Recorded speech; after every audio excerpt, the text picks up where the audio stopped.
Yay, we're live. Hey, Amanda. I'm really, truly so excited to be here with you today. This is so fun. Going to be fun. Um, just going to shout out there if anybody's already on, please say hi in the comments so we know you're here. We can't see you, we can't hear you unless you type something into the comments. And we just want to know and have some company with us if at all possible. So yay already. Hey, Chris. Actually, your ears must be burning because before every single one of these, there's always a glitch. I'm like, God, I wish Chris were here because my sound wasn't working before we got on. So truly, we talk about you before every single time we go live. And thank you. All right. So we have Amanda in the house today. Amanda and I met. Hey, Gretchen. Amanda and I met through our coach, and I feel a strong connection because we're both, women out there growing our own businesses, sharing our ups and our downs, our highs and our lows, and our fails and our wins. So this is going to be really fun, Amanda. So share who you are, and then I'll ask a story question. Yeah, I'm so happy to be here. I'm Amanda Stern, and my friends on LinkedIn, those of you who know me there, know me as the journaling person. I've been called the You're the journaling. journal lady in my house. Yeah, the journal lady, the journaling Yep. queen. I've heard I've heard all kinds of things. Other people call me those. I don't call myself that. But I'm a journaling coach. I help people journal better, and I help them journal their way to lives they don't want a vacation from. It's the coolest, best, most exciting work I've ever done. And I've done some pretty cool things. It's really cool. I've never heard of a journaling coach, so it really intrigues me. So share, since we're here to share stories, and stories obviously shape who we are, and legacies to leave for our families and our kids and grandkids, and obviously stories help other people realize that they're not alone, right? In our lives. And just give you a heads up at the end, I do want you to share a sneak peek into what's the next chapter. Okay. So share a story. What story in your life helped you get to where you are today? Yeah. So when I think of where my journaling started, and people ask me this all the time, I always tell them I found journaling when I was an angsty teenager. And I remember one day in particular, it was a really hard day. Um, I don't remember what my problem was, but it was made worse by the fact that none of my friends could come to the phone. And I just remember feeling so icky and so angsty and so heavy that I grabbed a notebook and a mechanical pencil and I wrote. And I remember that I wrote for a really long time. And when I was done writing, I felt better and I felt lighter. And even though I had always loved to write for school, it was the first time I connected writing with how I felt. And I really, really loved it because, again, I felt lighter. So the next night, I picked up my pen again and again the next night and again the next night. And before I knew it, I had this really robust journaling practice. And I journaled my way through high school. I journaled my way through college. Then I got married. I had some kids and I didn't journal. There was always somebody around. I was busy. I was tired. And I honestly thought I would remember the cute and funny things my kids did. And I don't. It's my biggest regret in life is that I didn't journal enough. But that practice was there for me when I needed it. So I called on it about 8 years ago when my then husband came home and said, yeah, I've decided I would be happier not being married to you. And Mm. that night, I knew I had a Ouch. choice. Yes. Ouch, exactly. And I knew I had a choice to make. Boom. I could either let myself spiral into negativity or I could reach out and grab hold of every good thing that came my way. So that's what I did. And it started for me with my journal. I took to my journal and I forced myself to write what I was grateful for. And I will tell you, it was really, really hard because I did not feel very grateful for very much in that Sure. moment. But I Yeah. came up with 8 things. And I thought, if I can be grateful for 8 things on this hardest day of my life, I'm going to be okay. So Yeah. that's really for me where this started. Because once I used my journal to not just survive this divorce that I didn't want and didn't see coming, I thrived through it. Mm. Then I figured out how many different ways I could use my journal, that I could use my journal to discover not just who I am and what I like and what I want and how to get there. I also learned to use my journal to set goals and hold myself accountable, to measure progress, to set my intentions for how I want to live my life and how I want to live today, for how and where I'm going to show up and what help I need to do that. It Yeah. has been such a helpful practice. I just want everyone to have access to the same tools that I do. Nice. So I have a question. So you said you picked up your mechanical pencil and a notepad where you're an angsty teenager. Did you call it journaling back then, or was it a diary? You Because know for what? me, and maybe I'm showing my age. For me, back then we called it a diary. I think I called it I think I called it journaling because I remember talking to my high school English teacher. Um, so I must have been 14 because I had Yeah. him as a freshman and again as a junior. And I remember early on we had a conversation about journaling because I journaled at night. And I remember he said he journaled in the morning because it opened his Hmm. creativity. And I just remember thinking, there is not any way that I am ever going to be able to journal in the morning. Who has time for all of that? And 2020 came, all of a sudden I magically had time for it. So it was like 20 odd years in the making, 20 odd, um, more than that, but really, really made a difference for me. The shift to journaling in the morning just opens all kinds of Yeah. possibilities. Yeah. Hey, Faith. Hey, Gretchen. So Gretchen called it journery, or maybe it was a typo, and but I think it's a journey and it's journaling. So I think she's on to something here. I don't Yeah, know if it was no, intentional or not, Gretchen, but I think that's really cool. I love it. And actually, when I first thought, I was like, oh, that's what we can call January. It can be Journuary. That would Yep. be amazing. Thanks for that great idea, Gretchen. It might be Yep. Journ.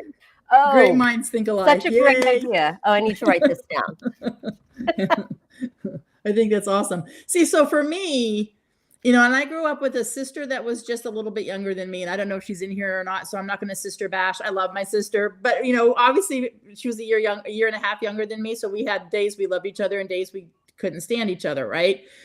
And I had a brother 5 years younger than me, and I got straight A's. I got a full ride to Georgetown, blew it all off, hopped on a sailboat, but I wasn't exactly the perfect kid. I mean, I had boyfriends. I'd sneak out of the house and go out my window. I literally did stuff like that. So I grew up thinking if I wrote things down, I'd get caught. Hmm. So how do you overcome some of those? Because I'm sure I'm not the only one, right? So, quote, having a diary or journal was like, oh no, if I write down who my boyfriend is, someone's going to read my diary, right?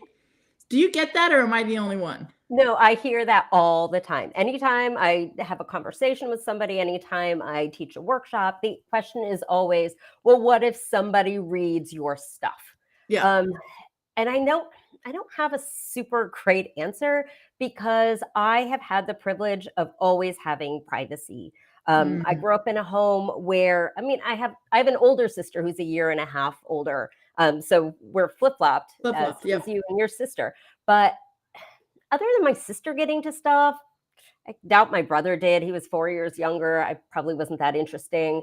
But my parents didn't care, and they gave us the privacy to do whatever we needed in that regard. So I read what I wanted. I wrote what I wanted. Here in my house, I could leave my journal open on the kitchen counter. Oh, yeah. Everyone will walk right by. I always Yeah. say my husband figures he'll hear it all anyways. My children don't think I'm that interesting that they could possibly want to read it.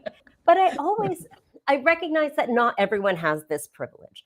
Yeah. So I think of a few things. I think of things sometimes are as big a deal as we make them. If I was like, this is my journal, don't read it, this is very private to me, well, maybe it would pique your interest, right? But if Right. it's just always something I do and I don't leave it out, that's going to cut out on some of it. But again, I recognize not everyone has that privilege. So some people might want to consider putting it in a box or do some digital journaling and keep it locked down because we all deserve a place to put our thoughts. Yeah. I, I also think our journals are a snapshot in time. Um, and I think the thing that we're most worried about, people who are concerned that other people will read their journals, is what will they think of me? What will someone think of me based on what I'm writing? So that's why I like to think of it as a snapshot in time. So if my husband and I are having an argument, um, and I come away and I pour my heart out in my journal and I get all my angst out, like, oh, I'm so frustrated because he did that thing that bothers me every time he does it, right? But I can calm down and come to a place where I can recognize, oh, here's what I did, right? Here's my role in this argument. Here's what I can do about it. And I can go back to my husband and say, hey, let's fix this. Let's make this better. It kind of doesn't matter what I write, Yeah. right? I mean, it's much better to write it and get it out, and even for some kind of writing like that, write it and rip it up. Because sometimes the Sure. most Yeah. cathartic thing we can do is just get the words out. And paper is I always think of my journal as the safest place to do that. Because again, it doesn't matter what I write in here if it helps me show up better with the people I care most about. Yeah. So one of the things I ask my clients to do, and I think most everybody here who's making comments, I think actually saw one of my posts where I say, I want you to write ones that are really suffering with a negative thought, like I'm too old, or I'm not good enough, or imposter syndrome, which is super common, right? So I ask them to write themselves a letter in that voice until they can't, for like 10 minutes, 5 minutes, to the point where they're like laughing at themselves, right? Because they've just totally normalized it and got it out. And then turn around with their really strong inner voice, rewrite it. And right. So I'm going to go to my next story question. Any story you want to share, what story in your life at any age helped you become strong, independent, and know you can start your own business? Mm. Starting my own business really snuck up on me. I did not ever expect it. I sort Mhm. of in the back of my mind always thought I should have some kind of side hustle. And I was thinking it would be something artsy. So I picked up calligraphy and then thought I would be a calligrapher. Um, and then I quickly realized I like calligraphy when there are no stakes involved. So I love to Yeah. give it as gifts. I love to do it to bring people joy. I don't want to do it. I dipped my toes into the high stakes world of hand dipped beeswax birthday candle making back in 2021, which, not a great time to make birthday candles during a pandemic, right? But like, I don't know. Are we still blowing on candles? I don't know. Guess it depends on the family and how germ tolerant we are. Um, Oh, right. But I always had this idea that maybe there was something, but it never occurred to me that it would be journaling. Never occurred to me that this thing that I always did would have that so much value for other people. And again, I've journaled since I was a teenager to some extent or another and mhm. just never talked about it. I have a friend who said to me a few months ago, and she was like, I've known you for a dozen years and I have never heard you. We've never talked about journaling. We've talked about everything else under the sun. Interesting. And so it was really, I would say it was my community on LinkedIn in particular that really helped me find my voice and find my place and have the courage to start this. Because Mhm. when I started writing about journaling, I really thought it was going to be a passing thing. I was doing a 30-day content creation program. I just needed something to write about. And I thought, well, I don't know what to write about. So maybe I'll write about journaling for 3 or 4 days. Maybe I can stretch it out, make it last a week, and that'll buy me some time to figure out what I really want to talk about. Mm. And I was just blown away by how it resonated with people. And Yeah. people asked questions and I answered them. And they came back saying, oh, this thing you shared was so helpful. My life is better. And it made me want to keep showing up and keep sharing in different ways. So having the courage to go to my local library and say, hey, I do journaling programs. Would you like a journaling program? And they were thrilled. And Wow. seeing that I could fill a program, right? Yeah. All of these small things I did just gave me the confidence to keep going. And I really do owe it to the support of my community. It never Yeah. would have occurred to me to do any of this otherwise. Yeah. Very, very cool. So we've got some very cool humans commenting. Yeah. Anybody have a question? Please throw them in there. I'll keep my eye out. So if you have a question or want us to share a specific story or remember when kind of thing, throw it out there. Nothing's off limits. So anything else? Because I know I've sent you some, like you do prompts, right? Journaling prompts. Um, Anything that you want to share that you feel would be helpful for anybody listening? I want to talk for a minute about gratitude journaling, Okay. if I could. So, Absolutely. so gratitude journaling is something we hear about all the time. Anyone here in the audience gratitude journal? I'd love to see it in the chat if you do.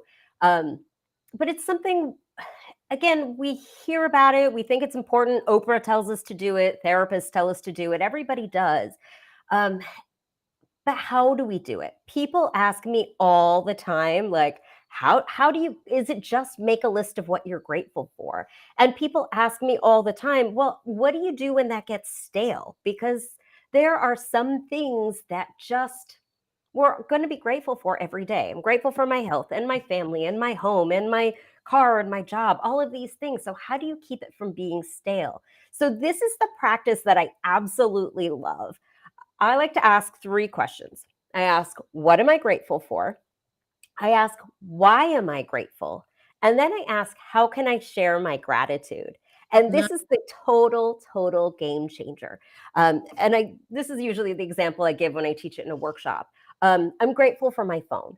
I love my phone because my phone is my connection to all of the people I love the most. My phone allows me to call home. Today I called home twice on my way to work and back and got my dad both times. My phone allows me to text my sister and call my brother and send video messages to my friend in California who I never seem to sync with, right? But if I didn't have my phone, those relationships would be much harder to maintain. I'd have yep, to write letters or go visit yep, or something else. yep. So I can show my gratitude by calling my mom and dad, by texting my sister and my brother, by sending that message. And I think that this practice of asking those questions and really figuring out how I can take the gratitude off the page and into my life has been such a robust practice for me.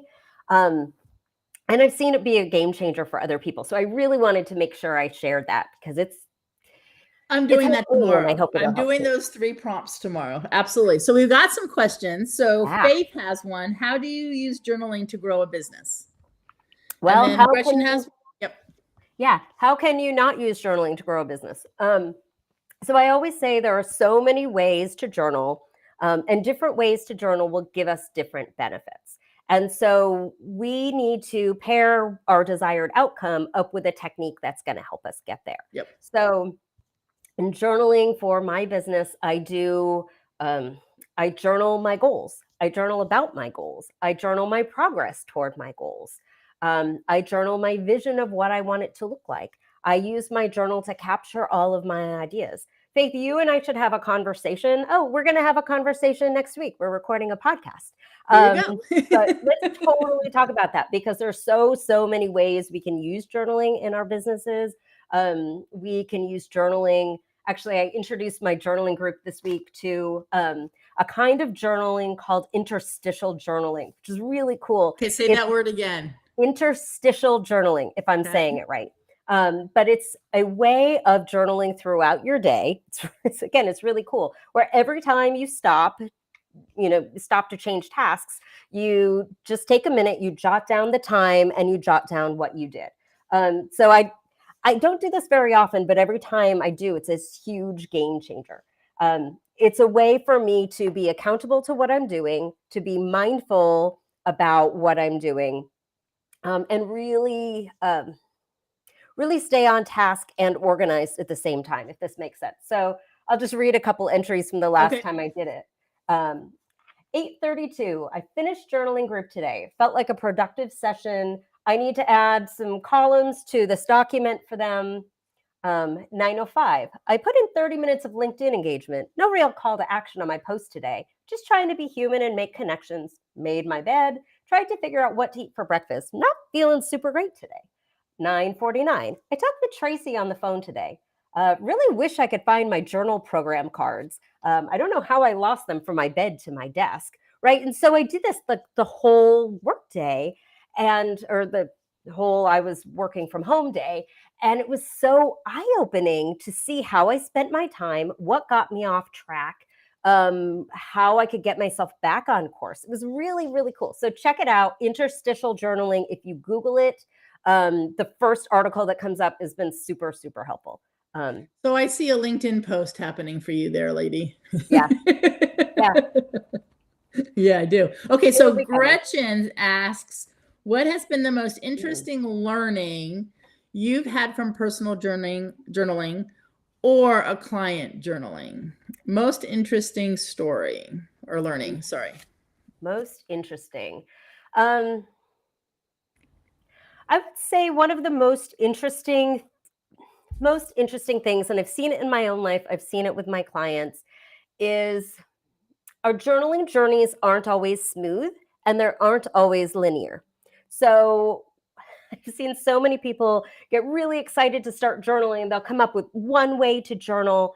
They throw themselves into it. They do it, they make it work, and then they get super bored of it. So they think, oh, well, I don't know, maybe journaling's not for me. And then I've seen them come back at it and they say, okay, well, these people journal like this. So this must be the right way to journal. And they'll try it that way. And that doesn't work. So then they think, oh, well, I must be doing something wrong because this way of journaling works for like all of these successful people, but not for me. Right. Yeah. And so before we know it, we've got journal after journal on our bookshelf with 3 or 4 pages, filled out. The rest of it's blank because we don't want to keep coming back to it. But the people who keep trying and build a robust journaling practice, I always think of it like an accordion or slinky, something you can make bigger and smaller. That if you have a practice that can grow and shrink as you need it with different techniques and tools in it, you can give yourself what you need from your practice. Yeah. If you are running short of time and you have 42 seconds in your morning, you can still journal in 42 seconds. Sure. You can't build a robust journaling practice in 42 seconds a day. But if Yeah. I only have 42 seconds a day, I will take the time to put something on the page because that makes it easier for me to come back tomorrow. Yeah. Even as long as I've been journaling, not every day is an easy, beautiful day. I have some days where I sit down and my journaling goes beautifully. My thoughts are clear. My handwriting is beautiful. Everything just, I don't know, it's all roses and sunshine and butterflies. And then other days where I can't pull a single coherent thought out of my head. And all I can write is feeling sticky today. And in Yeah. those situations, I stop. I give myself credit for showing up and then I move on. And that helps me show up again tomorrow. Yeah. Absolutely. I'm actually going to give myself a little bit more credit because I'm not great at journaling and it's always been a goal to be better. But one of the things I've realized, a lot of my clients and a lot of humans, and there's no right or wrong, right? Because it's not a one size fits all. We'll do like a vision board or cut out pictures or whatever. And I have a lot of clients with success with that, but not me. It just becomes like a picture on the wall and I rarely look at it. What works for me is writing down my goals almost every single day. I write down my goals, where I'm at. And I've just always figured, okay, you bullet point your goals, but I'm going to call it journaling. Yes. Right. Because it might not be a lot of sentences and paragraphs. And that's where I always get hung up. Because my coach will say, Tanya, I want you to access your heart more often. Because I live here. Yeah. Right.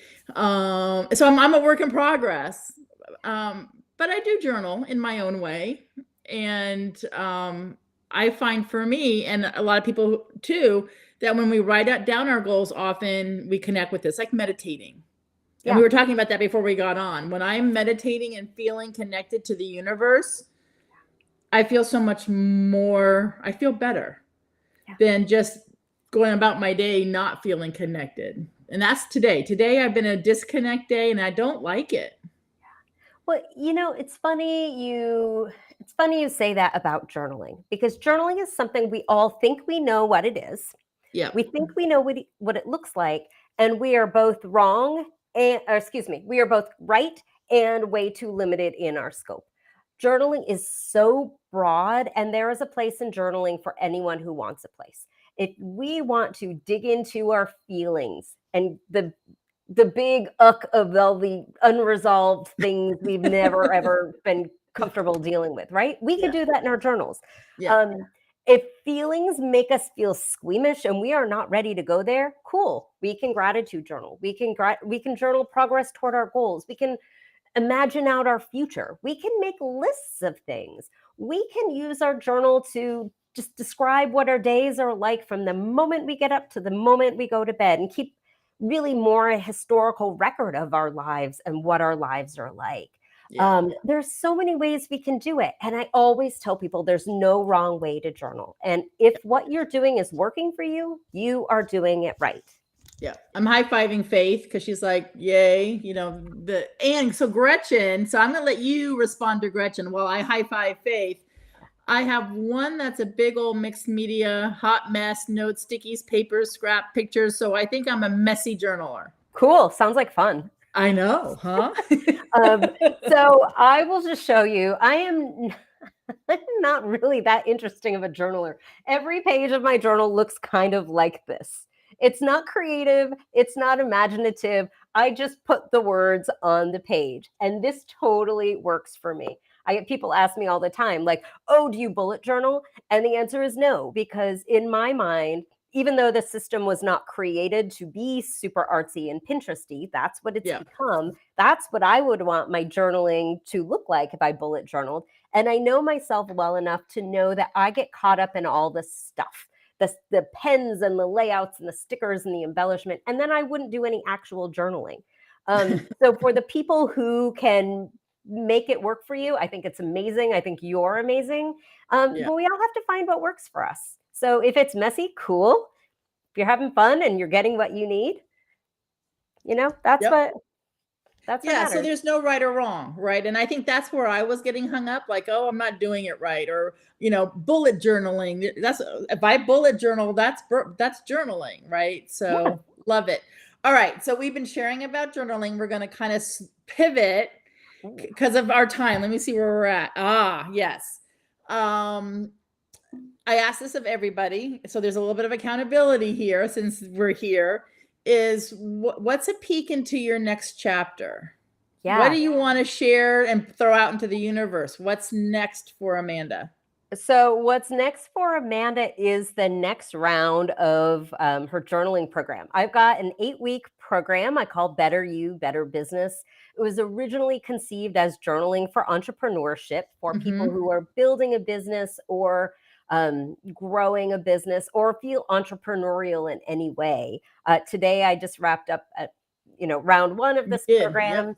And I'm super, super excited to usher another group of people through this program. So if there's anyone in the audience listening and it piques your interest and you want to give me a call and we can chat about it, it's an 8-week program designed to help you become a better you so you can show up better in your business and really in all the spaces where you show up. So we'll use journaling to identify opportunities for growth and change, to build foundational habits, not just journaling as the foundational habit, but journaling to support habits to help you succeed, to take our big goal, break it down into an action plan and get moving on it, overcome obstacles and stumbling blocks and limiting beliefs, to recognize and celebrate our accomplishments and our growth, and then also to be our own accountability partners so our growth is lasting and sustainable. I like that, accountability partner. Okay, so another question I ask, you're having a down day, favorite quote, story, music, song, and I'll share mine because I have a new one today that really lifted me up, but you first. What do you want to share? I will share my favorite down song. It's strangely both my down song and my up song. It's Dock of the Bay by Otis Redding. I love Otis Redding. And if I'm having a down day, I will play that on repeat. If I'm having like a super up day, I will play it on repeat. If I'm having like a mellow day, I'll play it on repeat. Nice song. I love that song. Yeah. I typically go to songs and I'll go to like a Tom Petty song, Learning to Fly, or a fight song. But today, what really resonated with today is because I think I've gotten some feedback from family members, like, what the hell are you thinking, kind of thing, well-meaning, but totally destructive. I was listening to Brene Brown because I was searching for something for a client. I thought, oh, I know there's this Brene Brown, YouTube I want to find for a client. And it wasn't the one I was looking for, but what popped up was the one where she talks about the man in the arena. Ooh, Right? It's so yeah. powerful. And it was, I'm not doing the quote justice because I don't have it pulled up. But it was like, if you're not in the arena every day, getting messy, getting your ass kicked kind of thing, if you're not in there every day, I don't want your feedback. Yeah, I love that. It's so powerful. I keep this clipboard by my desk. This is my 12 rules I live by. I start with Yeah. be curious and ask questions. And I end with only pay attention to the opinions of those whose opinions actually matter. Yeah.